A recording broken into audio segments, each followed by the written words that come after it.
आपल्याच आईची लाज वाटते ना. आपल्याला मराठी भाषा टिकवायची आहे ना ती पुढच्या पिढीला शिकवायची. भाजीवाल्याकडे गेलं की आपणच सुरू होतो, वांगी कितने में दिया. गार पाणी समोर आलं की रूम टेम्परेचर वॉटर प्लीज. साधं पाणी दे म्हण ना. नाही, मला दुसऱ्या भाषेचा अनादर नाही करायचा, प्रांतवाद तर अजिबात नाही.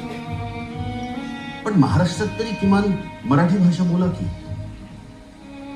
जर्मनीला गेलं की जर्मन बोलावे लागते, फ्रान्सला फ्रेंच. नाही, बाहेरचे देश कशाला, आपल्याकडे साऊथला जा, ते आपली भाषा सोडत नाही, अभिमानानं मिरवतात, आपल्यालाही बोलायला लावतात.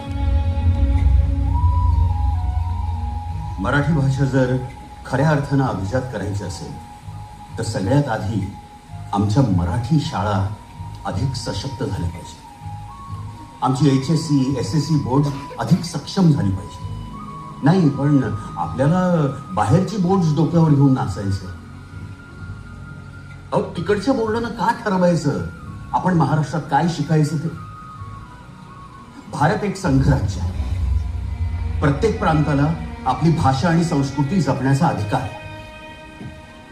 संविधानानंच दिलाय तो. मान्य आहे सर, अगदी बरोबर.